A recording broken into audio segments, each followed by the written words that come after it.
નમસ્કાર રાજ્ય સરકારના આંગણવાડી કર્મચારી બહેનો, સ્વાગત છે તમારું આપણી આ યુટ્યુબ ચેનલમાં જેનું નામ છે ગુજરાતી જીકેની જમાવટ.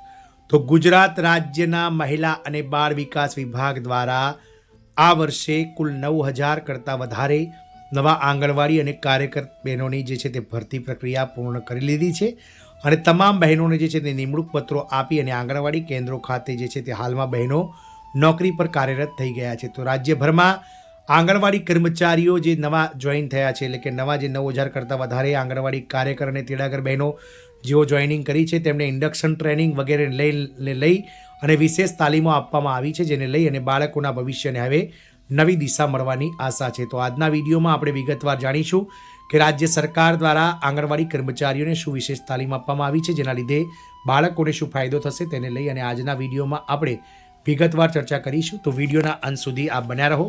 જો ચેનલમાં તમે નવા સબસ્ક્રાઈબર હોય તો અમારી ચેનલને આપ સબસ્ક્રાઈબ કરી બાજુમાં રહેલું બેલ આઇકોન દબાવીને ઓલ નોટિફિકેશન ઓન કરી લેશો. તો ગુજરાત રાજ્યના મહિલા અને બાળ વિકાસ વિભાગ દ્વારા આપ સૌ જાણો છો તે પ્રમાણે ડિસેમ્બર મહિનામાં આંગણવાડી કર્મચારીઓની વર્ષ 2025ની જે ભરતી હતી 9,200 કરતાં વધારે, તો રાજ્ય સરકારના રાજ્યના મહિલા અને બાળ વિકાસ વિભાગ દ્વારા 9,200 કરતાં વધારે આંગણવાડી કાર્યકર તેડાગર બહેનોને જે છે તે નિમણૂક પત્રો આપી અને તેમને જે છે તે નવી નોકરી લગાવી દેવામાં આવ્યા છે. તો રાજ્યભરમાં નવા નિયુક્ત આંગણવાડી કર્મચારીઓ માટે વિશેષ તાલીમનું આયોજન કરવામાં આવ્યું છે. આનાથી બાળકોના ભવિષ્યને નવી દિશા મળશે. તો બાળકોના પોષણ અને પ્રારંભિક શિક્ષણ માટે રાજ્ય સરકારનું વ્યાપક આયોજન. તો બાળકોના સર્વાંગી વિકાસ અને આરોગ્યપૂર્ણ ભવિષ્ય માટે રાજ્ય સરકાર દ્વારા ICDS યોજના અંતર્ગત આંગણવાડીઓ મહત્વપૂર્ણ ભૂમિકા ભજવી રહી છે. રાજ્યના દરેક ખૂણે કાર્યરત આ કેન્દ્રો બાળકોને પોષણ, પૂર્વ પ્રાથમિક શિક્ષણ અને આરોગ્ય સેવાનો આધાર આપે છે. બાળકોનો વિકાસ પાયાથી મજબૂત બને તે હેતુથી રાજ્ય સરકાર દ્વારા આંગણવાડી માળખાને વધુ સક્ષમ બનાવવાના પ્રયાસો હાથ ધરાયા છે. આ પહેલથી ગ્રામીણ તેમજ શહેરી વિસ્તારોના બાળકોને સમાન તકો પ્રાપ્ત થાય છે. હાલમાં જ નવનિયુક્ત આંગણવાડી કર્મચારીઓને રાજ્યવ્યાપી તાલીમ.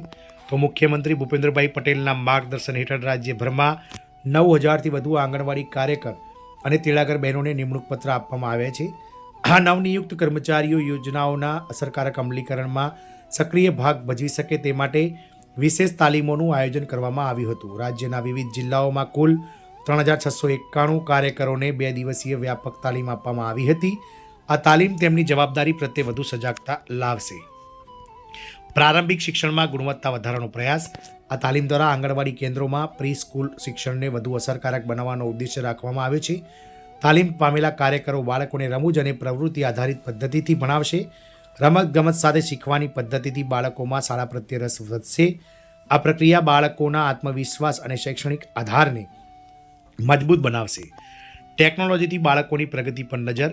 આધુનિક ટેકનોલોજીના ઉપયોગથી આંગણવાડી કામગીરીને વધુ પારદર્શક બનાવવામાં આવી રહી છે. વિવિધ સરકારી એપ્લિકેશન અને મોડ્યુલર દ્વારા બાળકોની હાજરી, પોષણ અને વિકાસનું ટ્રેકિંગ સરળ બનશે. જિલ્લા કક્ષાના નિષ્ણાતો દ્વારા કાર્યકરોને આ ડિજિટલ સાધનોની તાલીમ આપવામાં આવી છે. પરિણામે બાળકોની પ્રગતિનું મૂલ્યાંકન વધુ ચોક્કસ રીતે થઈ શકશે. માતા બાળ આરોગ્ય માટે કાર્યકરોની વધતી ભૂમિકા. તો આંગણવાડી કાર્યકર માતા અને બાળકના આરોગ્ય, શિક્ષણ, પોષણ અને માનસિક વિકાસ માટે મુખ્ય કડી મનાય છે. તાલીમ બાદ કાર્યકરો બાળકોના સામાજિક અને માનસિક વિકાસ પર વધુ ધ્યાન કેન્દ્રિત કરી શકશે. પ્રી સ્કૂલ ઇન્સ્ટ્રક્ટર અને વિશેષ નિષ્ણાતોના માર્ગદર્શનથી વિવિધ વિકાસાત્મક પ્રવૃત્તિઓ અમલમાં મૂકવામાં આવશે. આ પ્રયાસોથી બાળ વિકાસની પ્રક્રિયા વધુ સુદૃઢ બનશે. વિકસિત ગુજરાત તરફનું મજબૂત પગલું. તો તાલીમ પૂર્ણ કરીને નવનિયુક્ત કાર્યકરો કાર્યક્ષેત્રમાં પ્રવેશતા જ પોતાની જવાબદારીઓ માટે સજ્જ બન્યા છે. રાજ્ય સરકારના આ પગલાંથી બાળકોના પોષણ સ્તર અને પ્રાથમિક શિક્ષણમાં નોંધપાત્ર સુધારો થવાની અપેક્ષા છે. આંગણવાડી વ્યવસ્થાને મજબૂત બનાવીને રાજ્ય સરકારે ભવિષ્યની પેઢી માટે મજબૂત પાયો તૈયાર કર્યો છે. આ પહેલ વિકસિત ગુજરાતના સંકલ્પને સાકાર કરવામાં મહત્વપૂર્ણ સાબિત થશે. તો આમ નવનિયુક્ત 9,000 કરતાં વધારે આંગણવાડી કર્મચારીઓને વિશેષ તાલીમ આપવાની હાલમાં રાજ્ય સરકારે ઝુંબેશ હાથ ધરી છે, જેથી બાળકોના ભવિષ્યને હવે નવી દિશા મળશે તે નક્કી છે. જય હિન્દ, અસ્તુ.